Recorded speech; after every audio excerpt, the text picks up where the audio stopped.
گے وہاں پر Firdous Ashiq Awan press conference کر رہی ہیں۔ ایجنڈا کہ پاکستان میں سمگلنگ کی روک تھام اور انلیگل ٹریڈ کو کیسے ڈسکریج کیا جائے اور کیا ایسے عملی اقدامات روڈ میپ لیگل پاسبل جو بیسٹ پریکٹسز ہیں انٹرنیشنلی ان کو متعارف کروایا جائے۔ تو آج جو پرائم منسٹر آف پاکستان کو بریفنگ دینے کے بعد کچھ ترجیحات طے کی گئیں، تو اس لیے یہ ضروری سمجھا گیا کہ یہ پاکستان کی تاریخ کا 72 سال بعد یہ پہلا ایک مؤثر حکمت عملی سے جڑا قدم ہے جس سے پاکستان کے اندر ایک نئی ترقی اور خوشحالی کی راہیں کھلیں گی، اور اس کے ساتھ ساتھ جو سمگلنگ کی وجہ سے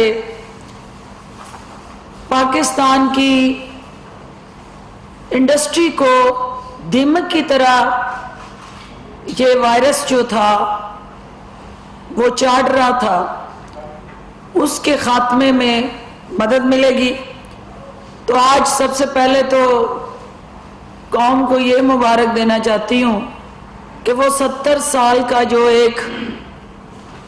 مرچ ٹرائبل ڈسٹرکٹس کے اندر اور بلوچستان کے وہ بارڈرز جو ایران اور افغانستان سے ملتے ہیں، وہاں پہ جو افیکٹو پراپر مؤثر میکانزم نہ ہونے کی وجہ سے جو لوپ ہولز تھے ان کو آج وزیر اعظم نے فیصلہ کیا ہے کہ ان کے حوالے سے جو ترجیحات آج انہوں نے اپروو کی ہیں وہ میڈیا کے سامنے لانا چاہ رہے ہیں۔ سب سے پہلا، چونکہ کسی بھی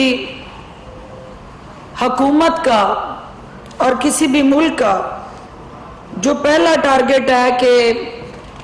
ہمارا ریونیو، فائنینشل لاس اور ایکسچیکر کو جو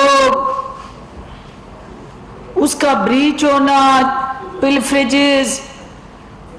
چور دروازے سے جہاں کہیں فائنینشیل چیلنجز بڑے ہیں ان کو کرٹیل کرنے کے لیے اور اس خزانے کے اندر سرمایہ لانے کے لیے، اور جو اس خزانے سے سرمایہ لیک ہو رہا ہے اس کو روکنے کے لیے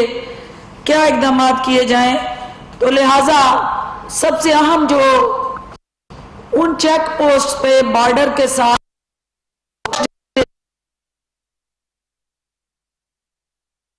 ان چیک پوسٹ کو کسٹم انٹیلیجنس، آپ کے ایف بی آر،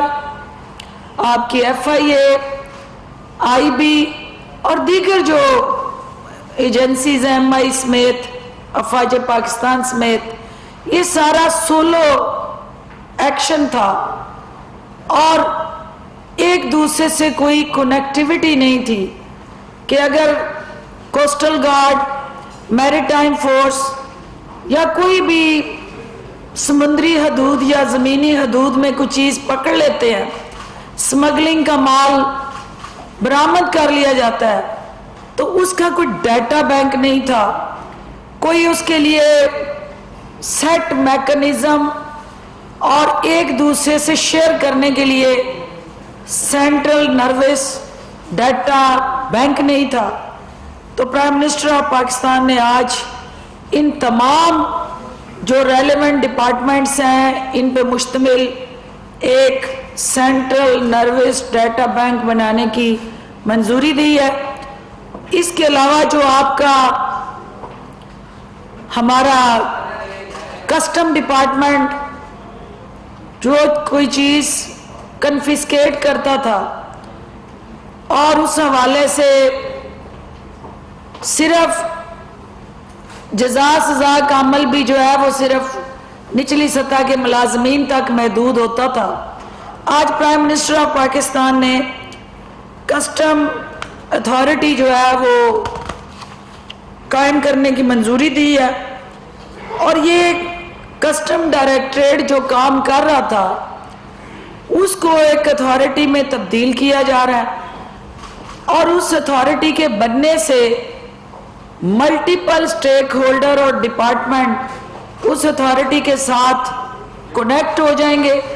اور ایک ایسا سٹرکچر جو کہ فول پروف ہوگا, کرپشن فری ہوگا اور پھر اس کے ساتھ جڑا, چونکہ یہ ساری جو بارڈر پہ ہونے والی سمگلنگ اور انلیگل ٹریڈ ہے وہ مین ہینڈلنگ سے چل رہی تھی, اس کا ڈیٹا, اس کی انفارمیشن, انٹیلیجنس, اس کے ساتھ جڑا جو بھی ذریعہ ہے وہ مین ہینڈلنگ تھی, اس کو آٹومیشن کی طرف لے جایا جا رہا ہے اور دنیا کی جدید ترین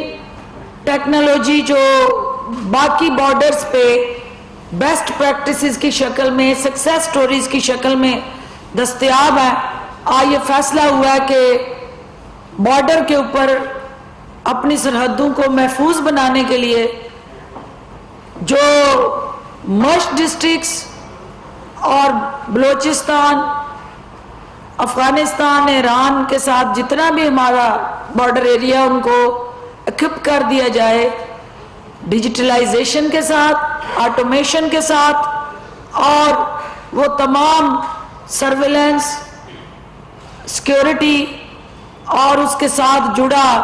جتنا بھی آپ کو required on ground support mechanism ہے وہ آٹومیشن پہ منتقل ہو. اس کے ساتھ ساتھ جو پرائم منسٹر آف پاکستان کو آج بتایا گیا کہ ایک تو یہ ہے نا کہ آپ کا سمگل کیا مال جب ملک میں آتا ہے تو وہاں ڈیوٹی کی مد میں اربوں روپے کا نقصان ہوتا ہے. اس کے ساتھ ساتھ آپ کی جو صنعت ہے, جب وہ اشیاء جو پاکستان میں بن رہی ہیں اور اس کی کاسٹ آف پروڈکشن ڈیفرنٹ ہوگی تو سمگل ہو کے چیزیں جب پاکستان آئیں گی تو بغیر ڈیوٹی کے جب وہ آئیں گی تو آپ کی صنعت کو تباہ کرنے میں سب سے مین کلیدی کردار ان کا ہے. اس لیے یہ بتایا گیا کہ جو ہمارا ویلیو آف سمگلنگ جس کو 2018 کا ڈیٹا جو آج کیبنٹ کے کمیٹی کے سامنے رکھا گیا اس کے مطابق 6,946 ملین $US کا جو سمگلنگ سے پاکستان کو ہر سال نقصان ہوتا ہے. اس کو کنورٹ کر لیں روپیز میں تو 6946.22 یہ بھی انہوں نے کنورٹ کیا. میں نے ان کو کہا ہے کہ مجھے لا کے دیں کہ وہ پاک روپیز میں اس کو کنورٹ کریں. تقریباً ریونیو لاس جو ہے اس میں 3,471.94 ملین $. تو یہ فگرز جو ہے بڑی الارمنگ ہے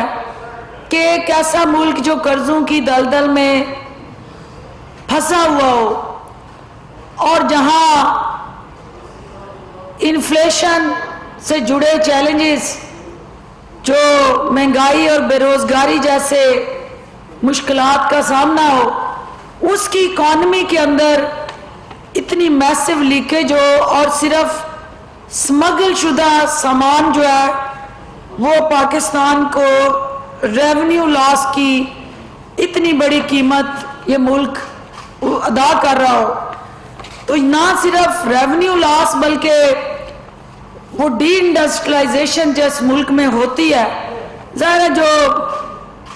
پرائس میچ نہیں ہوتی تو انڈسٹری آپ کی بند ہوتی ہے، انڈسٹری بند ہوتی ہے تو بے روزگاری آتی ہے، اور الٹیمیٹلی اس کی قیمت پھر ملک اور قوم دونوں کو اٹھانی پڑتی ہے۔ تو لہٰذا اس کے ساتھ جڑا جو ایک اور فیکٹر ہے کہ یہ جو پرائم منسٹر آف پاکستان نے آج سے چند ماہ قبل اسمگلنگ کو روکنے کے لیے تمام صوبائی حکومتوں کے ساتھ مل کے افواج پاکستان سمیت اپنے بارڈرز کو ٹائٹ کرنے کی جو اسٹریٹجی بنائی، اس کے ضمن میں آج کمیٹی کو بتایا گیا کہ جو جولائی سے سپٹمبر 2018 تک اور پھر جولائی سے سپٹمبر 2019 تک کا جو پیریڈ ہے اس میں 56% ریونیو میں اضافہ ہوا ہے، صرف اس بارڈر کو سیز کر کے پراپرلی سرویلنس سے اور اس اسمگلنگ کو روک کے، اور اس میں یہ چارٹ ہے، یہ بعد میں آپ کو سرکولیٹ کر دیں گے کہ کس